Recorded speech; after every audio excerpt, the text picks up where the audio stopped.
আজকে Indian constitution অর্থাৎ ভারতের সংবিধান থেকে ক্লাস নাম্বার 13-তে আমরা আলোচনা করব ভাইস প্রেসিডেন্ট এবং প্রাইম মিনিস্টার যে পদ রয়েছে সেই পদটি সম্পর্কে, সেই পদে আসীন হওয়ার যোগ্যতা, তাদের স্থায়িত্ব, তাদের কার্যকাল এবং তাদের যে ক্ষমতাগুলো রয়েছে এবং তারা কোন কোন ক্ষমতায় নিজেদের স্পেশাল পাওয়ার্স ইউজ করতে পারেন সেই সমস্ত বিষয় নিয়ে আজকে এখানে আমরা আলোচনা করব।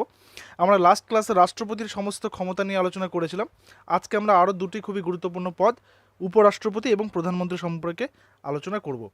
তো সবার প্রথমে দেখে নিতে হবে যে সংবিধানের কোন ধারাতে এই সমস্ত তথ্যগুলো দেওয়া রয়েছে। আর্টিকেল নাম্বার 63 বা 63 নম্বর ধারাতে উপরাষ্ট্রপতির বিষয়টি বর্ণনা রয়েছে। অর্থাৎ উপরাষ্ট্রপতি মানে কি? উপরাষ্ট্রপতি হচ্ছে যখন রাষ্ট্রপতির পরবর্তীকালের যে পদটা রয়েছে বা রাষ্ট্রপতি যদি কোনো কারণে অ্যাবসেন্ট থাকেন তাহলে উপরাষ্ট্রপতি, যেমন ধরো প্রত্যেকটা স্কুলে যেমন থাকে যে হেডমাস্টার, অ্যাসিস্ট্যান্ট হেডমাস্টার, মানে হেডমাস্টারই প্রধান ক্ষমতার অধিকারী। তারপরে যদি হেডমাস্টার কোনো কারণে স্কুলে অ্যাবসেন্ট থাকেন তাহলে অ্যাসিস্ট্যান্ট হেডমাস্টার যেরকম স্কুলটাকে পরিচালনা করেন, ঠিক সেরকমই কিন্তু ব্যাপারটা অনেকটা সেরকমই। কিন্তু তবুও কোন কোন জায়গাতে স্পেশাল পাওয়ার্স থাকে উপরাষ্ট্রপতির হাতে, বিশেষ করে সেই পার্টগুলো এখানে নিয়েছে এবং যেগুলো এক্সাম পয়েন্ট অফ ভিউ থেকে খুব বেশি ইম্পর্টেন্ট। তারপরে বলেছে উপরাষ্ট্রপতি 5 বছরের জন্য নির্বাচিত হন এবং পুনরায় নির্বাচিত হতে পারেন। যেমন আমরা রাষ্ট্রপতির কেসের ক্ষেত্রেও দেখেছিলাম যে রাষ্ট্রপতিও কিন্তু একজন রাষ্ট্রপতি একাধিকবার নির্বাচিত হতে পারেন। যেমন স্বাধীন ভারতের প্রথম রাষ্ট্রপতি যিনি ছিলেন ডক্টর রাজেন্দ্র প্রসাদ, তিনি কিন্তু তার আমৃত্যু অর্থাৎ মৃত্যুর আগে পর্যন্ত তিনি রাষ্ট্রপতি ছিলেন, অর্থাৎ দীর্ঘ 12 বছর তিনি রাষ্ট্রপতি পদ অলঙ্কৃত করে রেখেছিলেন, তাই তো? অর্থাৎ একজন ব্যক্তিকে যদি কনসার্ন গভর্নমেন্ট এবং সেই যারা নির্বাচন করেন সেই সমস্ত সদস্যরা যদি মনে করে যে ইনাকেই আমরা রাষ্ট্রপতি বা উপরাষ্ট্রপতি পদে রাখতে চাই 5 বছর স্প্যান পেরিয়ে যাওয়ার পরেও, তবে তারা কিন্তু তাকে রাখতে পারেন, অর্থাৎ তিনি পুনর্নির্বাচিত হতে পারেন। আর রাষ্ট্রপতির পরবর্তী স্থান হচ্ছে উপরাষ্ট্রপতি। ঠিক আছে, তো এবার একটু দেখে নেব সংবিধানে এই সম্পর্কে আর কী কী বলা রয়েছে। তার আগে যেটা দেখতে হবে সেটা হচ্ছে উপরাষ্ট্রপতি হওয়ার যে যোগ্যতা, অর্থাৎ কী কী যোগ্যতা থাকলে একজন সাধারণ নাগরিকও ভারতের উপরাষ্ট্রপতি হতে পারেন। তার প্রথমে রয়েছে তার সবার আগে যেটা দরকার সেটা হচ্ছে তাকে ভারতীয় নাগরিক হতে হবে। ভারতীয় নাগরিক হতে হবে অর্থাৎ ভারতের যে নাগরিকত্ব রয়েছে সেই নাগরিকত্ব তার কাছে থাকতে হবে, সিটিজেনশিপ থাকতে হবে। তার বয়স হতে হবে কমপক্ষে 35 বছর। আমরা রাষ্ট্রপতির ক্ষেত্রেও তাই দেখেছিলাম, কমপক্ষে 35 বছর কিন্তু ভারতীয়, তাই তো? ভারতীয় হতে হবে এবং 35 বছর ন্যূনতম হতে হবে, তার বেশিও কিন্তু হতে পারেন। রাজ্যসভার সদস্য হওয়ার যোগ্যতা থাকতে হবে, অর্থাৎ ওই যে দুটো সভা রয়েছে, রাজ্যসভা লোকসভা, অর্থাৎ আইনসভার যে উচ্চকক্ষ এবং নিম্নকক্ষ, সেই উচ্চকক্ষ যে রয়েছে রাজ্যসভা, সেই রাজ্যসভার যোগ্যতা তার কাছে থাকতে হবে বা সেই রাজ্যসভায় সদস্য হওয়ার যোগ্যতা থাকতে হবে। কেন্দ্রীয় বাণিজ্য সরকারের অধীনে কোনো আহ, লাভজনক পদে থাকা যাবে না। কেন্দ্রীয় সরকার হতে পারে, রাজ্য সরকার হতে পারে, তাদের যে কোনো রকমের লাভজনক কোনো পদ, কোনো মন্ত্রিত্ব বা কোনো রকম কোনো অ্যাডমিনিস্ট্রেটিভ পাওয়ার বা কোনো রকম কোনো যেই পদে থাকলে তার আর্থিক বা প্রশাসনিক কোনো রকম কোনো লাভ হবে, সেরকম কোনো লাভজনক পদে থাকা যাবে না। অর্থাৎ উপরাষ্ট্রপতি হতে গেলে তাকে শুধু উপরাষ্ট্রপতি পদে থাকতে হবে, অন্য কোনো লাভজনক পদ তিনি হোল্ড করতে পারবেন না।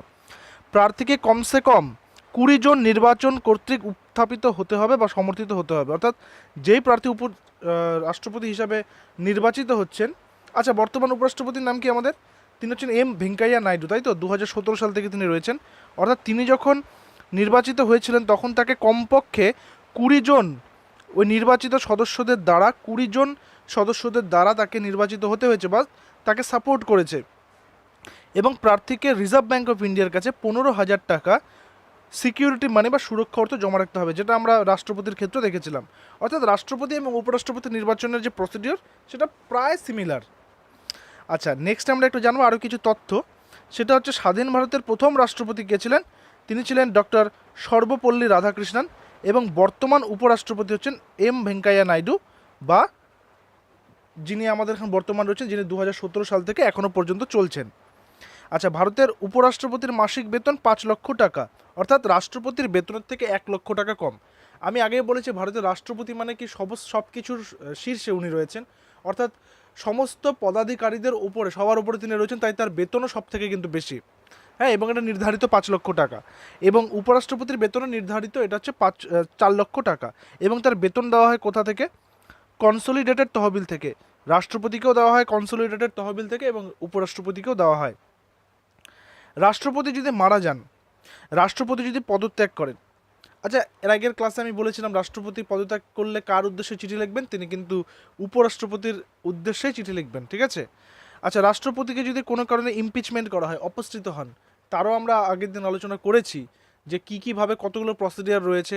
তার এগেনস্টে যদি কোনো রকম কোনো সংবিধান উল্লঙ্ঘনের কোনো ঘটনা ঘটে থাকে তার এগেনস্টে, তাহলে তাকে 14 দিন আগে ইনফর্ম করতে হবে।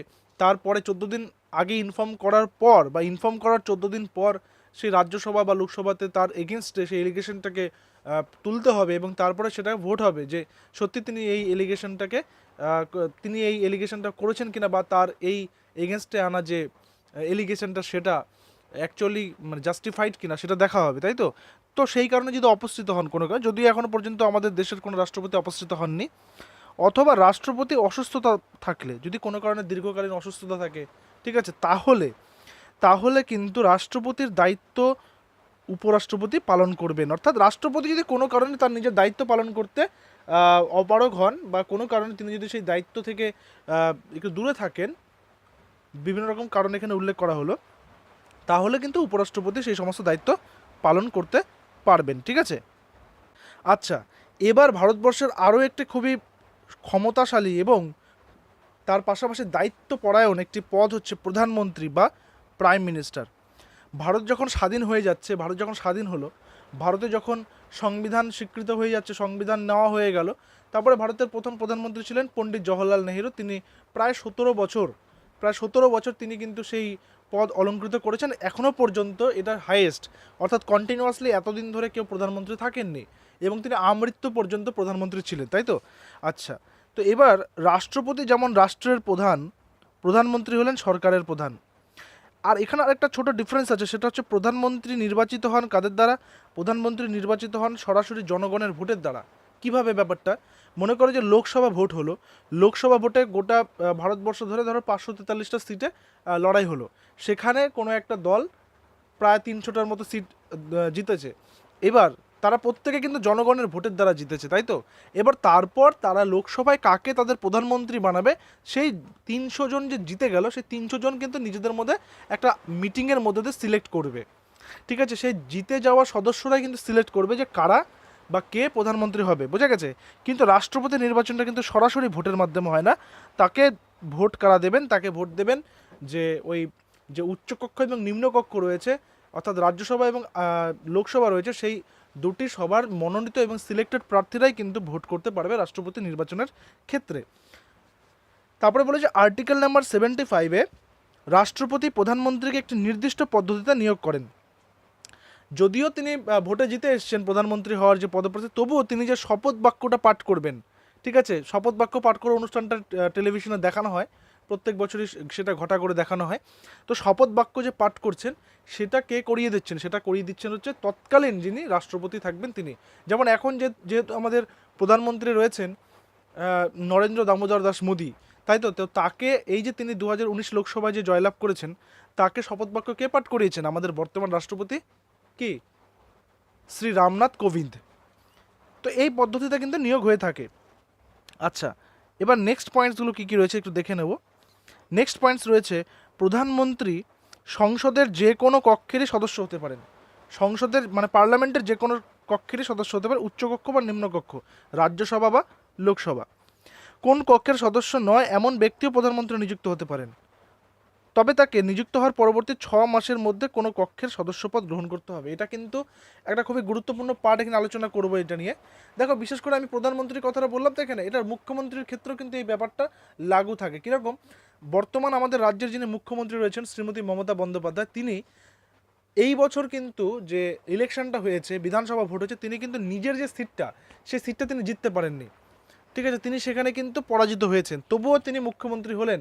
তার কারণ দেখো, এখানে যে লাইনটা বলেছে যে এটা প্রধানমন্ত্রী ও মুখ্যমন্ত্রী উভয়ের ক্ষেত্রে একই রকম নিয়ম লাগু থাকে, যে যদি তিনি কোনো কারণে জিততে না পারেন, সেই তবুও তাকে কিন্তু প্রধানমন্ত্রী বা মুখ্যমন্ত্রী পদে নিয়োগ করা যাবে, কিন্তু তাকে পরবর্তী 6 মাসের মধ্যে।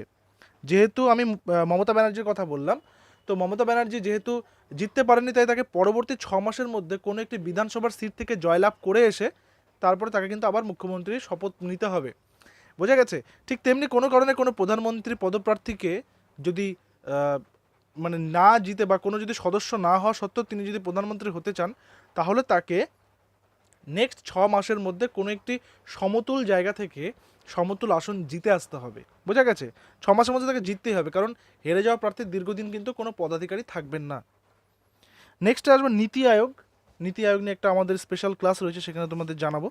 জাতীয় উন্নয়ন পরিষদ, জাতীয় সংহতিকরণ পরিষদ এবং আন্তর রাজ্য পর্ষদ ইত্যাদির সভাপতি হচ্ছেন প্রধানমন্ত্রী। অর্থাৎ প্রধানমন্ত্রীর কিন্তু প্রচুর দায়িত্ব। ঠিক আছে। নেক্সটে বলা হয়েছে স্বাধীন ভারতের প্রথম প্রধানমন্ত্রী ছিলেন পণ্ডিত জওহরলাল নেহেরু, যিনি 17 বছর দীর্ঘ সময় পদে আসীন ছিলেন এবং প্রধানমন্ত্রী থাকাকালীনই তিনি মারা যান। ভারতের বর্তমান প্রধানমন্ত্রী শ্রী নরেন্দ্র দামোদর দাস মোদী। নেক্সটে আসবো দেশের এবার কিছু মানে বেসিক কোয়েশ্চেন্সগুলো প্রধানমন্ত্রী সংক্রান্ত। দেশের সর্বকনিষ্ঠ প্রধানমন্ত্রী ছিলেন রাজীব গান্ধী। তিনি 40 বছর বয়সে প্রধানমন্ত্রী হয়েছিলেন। কেন হয়েছিলেন? যখন তার পূর্বতন প্রধানমন্ত্রী শ্রীমতী ইন্দিরা গান্ধী, তার সম্পর্কে তার মা হবেন, তিনি যখন মারা যান, অর্থাৎ তাকে যখন অ্যাসাসিনেট করা হয়, তাকে যখন হত্যা করে দেওয়া হয় অপারেশন ব্লু স্টার, আমরা এর আগের ক্লাসে আলোচনা করেছি, অপারেশন ব্লু স্টার করার সময় তাকে যখন হত্যা করা হয়, তার পরবর্তীকালে সেই অচল অবস্থাকে ঠিক করার জন্যে রাজীব গান্ধীকে কী করা হয়? প্রধানমন্ত্রী হিসাবে নিযুক্ত করা হয়। তারপরে চরণ সিং ছিলেন একমাত্র প্রধানমন্ত্রী যিনি লোকসভায় অংশগ্রহণ করেননি। অর্থাৎ আমি যে প্রথমেই বলছি যে মানে রাজ্যসভা এবং লোকসভা দুইটা কক্ষের যে কথা এখানে বলছি, তার কারণ হচ্ছে চরণ সিংকে কিন্তু তৎকালীন যিনি ছিলেন, অর্থাৎ রাষ্ট্রপতি ছিলেন, তিনি সরাসরি তাকে নিয়োগ করেছিলেন। ঠিক আছে, সেই কারণে তিনি সেই জায়গাতে আসেননি। তারপরে রয়েছে কংগ্রেস বহির্ভূত প্রথম প্রধানমন্ত্রী ছিলেন কে? মোরারজি দেসাই। অর্থাৎ প্রথমে তো কংগ্রেস থেকেই সমস্ত প্রধানমন্ত্রীরা আসছিল, একের পর এক আসছিল। তো প্রথম কংগ্রেস বহির্ভূত প্রধানমন্ত্রী হচ্ছেন মোরারজি দেসাই। লাল বাহাদুর শাস্ত্রী ছিলেন এমন একজন প্রধানমন্ত্রী যিনি বিদেশে মারা যান। দেখো তার জীবনের উপরে, তার যে মৃত্যু, সেই অস্বাভাবিক মৃত্যুর উপরে একটা সিনেমাও রয়েছে, তোমরা অনেকে হয়তো সেটা দেখেছো, আমি নামটা এখানে নিচ্ছি না। তারপরে রয়েছে ভারতের প্রথম প্রধানমন্ত্রী ছিলেন, ভারতের প্রথম প্রধানমন্ত্রী ছিলেন গুলজারিলাল নন্দ।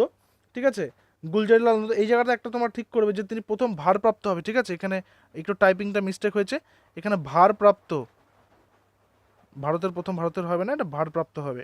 তোমরা এটা একটু কারেক্ট করে নেবে। ঠিক আছে, ভারতের প্রথম ভারপ্রাপ্ত প্রধানমন্ত্রী ছিলেন গুলজারিলাল নন্দ। ভারপ্রাপ্ত মানে কি? অর্থাৎ তাকে দায়িত্ব দেওয়া হয়, যেমন আমরা স্কুলে দেখি যে টিচার ইনচার্জ, মানে তিনি অ্যাকচুয়ালি কিন্তু প্রধান শিক্ষক বা প্রধান শিক্ষিকা নন, বাট তিনি টিচার ইনচার্জ, তাকে ভারপ্রাপ্ত, তিনি প্রধান শিক্ষক বা প্রধান শিক্ষিকা।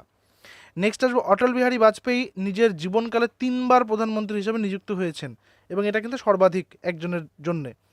কন্টিনিউ নন, বাট তিনি মাঝে মধ্যে মানে গ্যাপের মধ্যে দিয়ে হয়েছেন, বাট 3বার হয়েছেন। তারপর হচ্ছে প্রধানমন্ত্রীর নির্দিষ্ট কোনো কার্যকাল নেই, তিনি যতদিন লোকসভায় সংখ্যাগরিষ্ঠতা লাভ করবেন ততদিন তিনি প্রধানমন্ত্রী থাকবেন। ঠিক আছে, অর্থাৎ 2014 সালে যখন নরেন্দ্র মোদী প্রধানমন্ত্রী হলো, ঠিক আছে, তো তারপর দেখা যাচ্ছে তার তো মানে যে কার্যকাল সর্বোচ্চ 5 বছর হবে, তাই তো? সর্বোচ্চ 5 বছর হওয়ার পরেও যদি কোনো কারণে 2 বছর বা 3 বছর পর তাকে যারা সাপোর্ট করেছিল তারা যদি তার পেছন থেকে সাপোর্টের হাতটা সরিয়ে নেয়, তাহলে কি সে সংখ্যাগরিষ্ঠতা আর পাচ্ছে না? সংখ্যাগরিষ্ঠতা কি? ধরে নিই যে 543 জন এমপি রয়েছেন। ঠিক আছে, এমপি রয়েছেন, তার মধ্যে সংখ্যাগরিষ্ঠতা মানে কি 543কে যদি আমরা 2 দিয়ে ভাগ করি, তারপরে যে ম্যাজিক ফিগারটা বেরোবে সেটা হচ্ছে তার থেকে একটা সিট বেশি করতে হবে। ঠিক আছে, তার থেকে একটা সিট বেশি করলে যেই সংখ্যাটা বেরোবে সেটাই হচ্ছে ম্যাজিক ফিগার, অর্থাৎ সেটা হচ্ছে সংখ্যাগরিষ্ঠতা। হাফের বেশি হতে হবে, 543-এর যে হাফ তার থেকে একটা হলেও বেশি হতে হবে, তাহলেই সেই সংখ্যাটা যাকে সাপোর্ট করবে তিনিই হবেন প্রধানমন্ত্রী, বা তিনিই হবেন, বা সেই সরকার চলবে। কিন্তু কোনো কারণে যদি সেই সংখ্যা কমে যায় তাহলে তার সংখ্যাগরিষ্ঠতা থাকছে না, সংখ্যাগরিষ্ঠ সরকার আর থাকছে না, তখন সেই সরকার যখন তখন পড়ে যেতে পারে। বুঝে গেছে?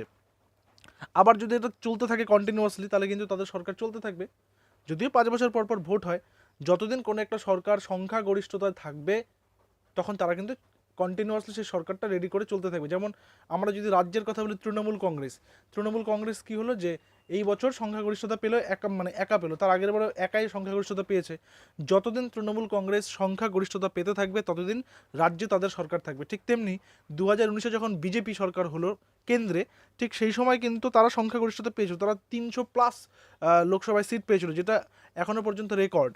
তো এইবার এই যে এতগুলো সিট তারা পেলো, মানে সংখ্যাগরিষ্ঠতা পেয়েছে, তাহলে তারা কি কন্টিনিউ চলছে।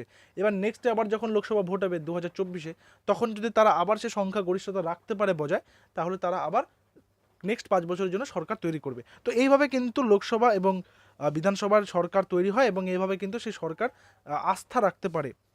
নেক্সটে আসবো আর্টিকেল নাম্বার 78 অনুযায়ী রাষ্ট্রের যাবতীয় শাসনতান্ত্রিক খুঁটিনাটি ও আইন প্রণয়নের প্রস্তাব সম্পর্কে সমস্ত তথ্য প্রধানমন্ত্রী রাষ্ট্রপতিকে জানায়।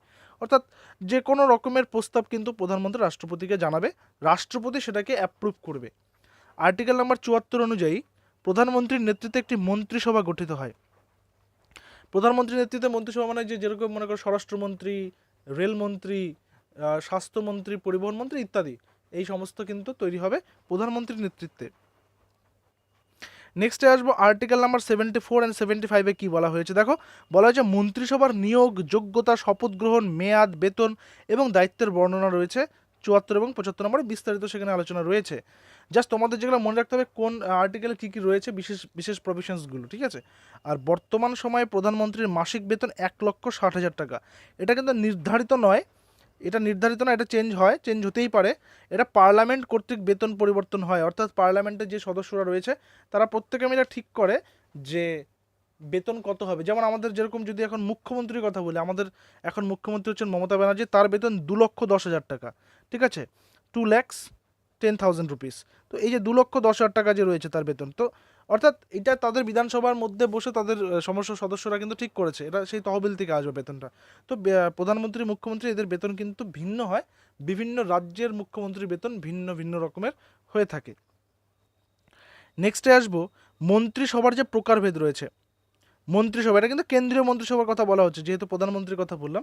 মন্ত্রিসভা 3 প্রকারের মন্ত্রী রয়েছে, সেখানে কি ক্যাবিনেট মন্ত্রী, দেখো ক্যাবিনেট মিনিস্ট্রি কিন্তু শব্দটা আমরা এর আগে শুনি, রাষ্ট্রমন্ত্রী, প্রতিমন্ত্রী, ঠিক আছে। তো ক্যাবিনেট মন্ত্রী, রাষ্ট্রমন্ত্রী এবং প্রতিমন্ত্রী, এই 3 রকমের সাধারণত মন্ত্রী দেখা যায়। ক্যাবিনেট মন্ত্রী কারা? এরা ক্যাবিনেটের সদস্য এবং নির্দিষ্ট মন্ত্রকের নেতা ও প্রত্যক্ষ নীতি প্রণেতা। নির্দিষ্ট মন্ত্রক মানে কি? কেউ মনে করে যে পরিবহন বিভাগ, কেউ মনে করে রেল বিভাগ, কেউ মনে করে যে স্বাস্থ্য বিভাগ ইত্যাদি বিভাগের তারা কিন্তু নেতা হবে, তারা মন্ত্রী হবে এবং এদেরকে নিয়ে তৈরি হবে ক্যাবিনেট মিনিস্ট্রি। নেক্সট আছে কি রাষ্ট্রমন্ত্রী। রাষ্ট্রমন্ত্রী কারা? যারা স্বাধীন মন্ত্রকপ্রাপ্ত বা ক্যাবিনেটের মন্ত্রকের সঙ্গে যুক্ত। এরা রাষ্ট্র হচ্ছে সরাসরি রাষ্ট্রের নেতা থাকবে এবং এরা হচ্ছে স্বাধীনভাবে তাদের সমস্ত মন্ত্রণা প্রদান করবে তৎকালীন যারা শাসক থাকবে তাদেরকে। এবং প্রতিমন্ত্রী কারা? প্রতিমন্ত্রী হচ্ছে কোনো স্বাধীন দায়িত্ব এদের কাছে কিন্তু থাকে না, এরা ক্যাবিনেট মন্ত্রকের সহায়তায় অন্যান্য কাজের সঙ্গে যুক্ত থাকে, কিন্তু এদের কোনো স্বাধীন সিদ্ধান্ত গ্রহণের ক্ষমতা কিন্তু নেই, ঠিক আছে। তো এছাড়া যেটা সংসদীয় সচিব নামে আরও একটা পদ রয়েছে, কিন্তু 1967-র পর এই বিভাগটা কিন্তু বাতিল হয়ে যায় একরকমভাবে, কারণ এখানে আর কেউ নিযুক্ত হয়নি সংসদীয় সচিব। তো আজকের ক্লাসটা এই পর্যন্ত ছিল। এখানে উপরাষ্ট্রপতি এবং প্রধানমন্ত্রী সম্পর্কে জানলাম, সংবিধান আমরা প্রায় শেষের দিকে চলে এসেছি। তো আর হয়তো 2-1টা ক্লাস হবে, তো তারপর আমরা নেক্সট সাবজেক্টে ঢুকবো। ওকে।